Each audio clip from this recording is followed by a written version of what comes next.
The Hungarians, known as the Magyars, trace their origins to the Ural region of Asia.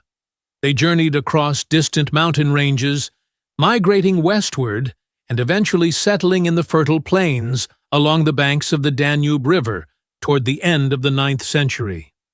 Before receiving the light of the gospel, they were a nomadic warrior people, living by herding, hunting, and frequent military campaigns.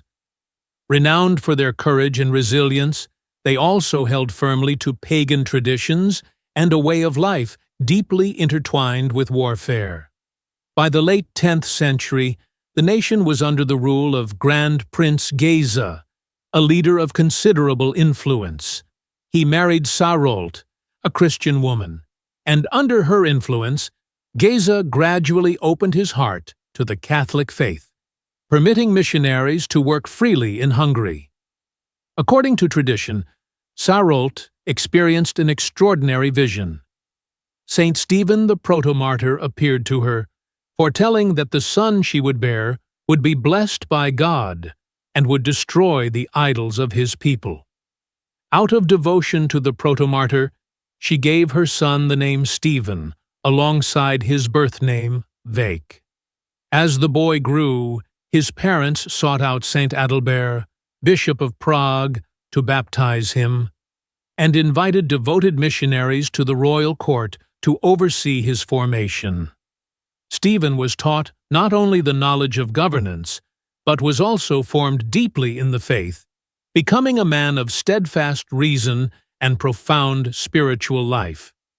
From his youth, he began to share in the responsibilities of ruling alongside his father, learning the art of leadership, and in 997, upon his father's death, Stephen ascended the throne as ruler of Hungary. From the moment he ascended the throne, Saint Stephen set his heart on making Christianity the very foundation of his kingdom. He sought peace with neighboring nations while resolutely working to convert his own people. Many pagan chieftains fiercely resisted, especially when he freed numerous slaves and abolished long-standing pagan customs. In the face of such trials, Stephen turned to prayer, fasting, and generous almsgiving to the poor. During a decisive military campaign against a pagan uprising, he invoked the intercession of Saint Martin of Tours, a saint renowned for his charity. After achieving victory, Stephen, in thanksgiving, built a church at Veszprém in honor of Saint Martin. This choice was more than an act of gratitude. It was a declaration of faith, that a people once accustomed to violence would now be placed under the protection of a saint who embodied mercy and the unity of the Christian faith. With a far-reaching vision, Stephen invited monks from the Abbey of Cluny to Hungary, bringing with them the light of learning and the Catholic faith. These monks established schools, spread Christian culture, and trained new generations of leaders for the nation. He sent envoys to Rome to seek an audience with Pope Sylvester II, requesting recognition of Hungary as a Christian kingdom. The Holy Father sent him a royal crown and a golden cross, along with the title Apostolic King, entrusting him with authority bound to the mission of evangelization.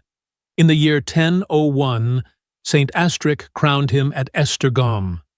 During his reign, Stephen established 10 dioceses and 1 archdiocese and built a magnificent basilica at Székesfehérvár in honor of the Blessed Virgin Mary, reflecting his deep devotion to the Mother of God.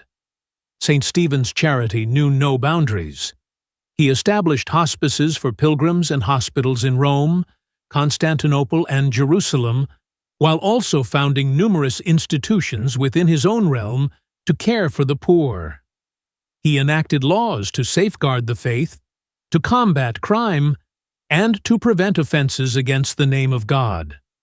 Though firm in punishing wrongdoing, he showed remarkable mercy to those who wronged him personally. Tradition holds that he would sometimes go in disguise to visit the poor, and on one such occasion was beaten and robbed by a group of beggars. yet he forgave them and continued to assist the needy. Another legend tells of his gift of foresight. He once warned the people of a border region to evacuate their villages before an attack, saving many lives. In foreign affairs, Stephen defeated invading armies on multiple occasions, including the campaign of Emperor Conrad II of Germany, yet he always longed for peace. After overcoming the Prince of Transylvania, he released him freely, asking only that missionaries be allowed to enter and preach the gospel. Stephen married Princess Giselle of Bavaria, daughter of Duke Henry II, later Saint Henry II, Holy Roman Emperor. They had several children, but only Prince Emmerich survived to adulthood and was chosen as heir. Tragedy struck when Emmerich died in a hunting accident. Though deeply grieved, Stephen persevered in his duties, continuing to defend the faith and maintain the stability of his kingdom.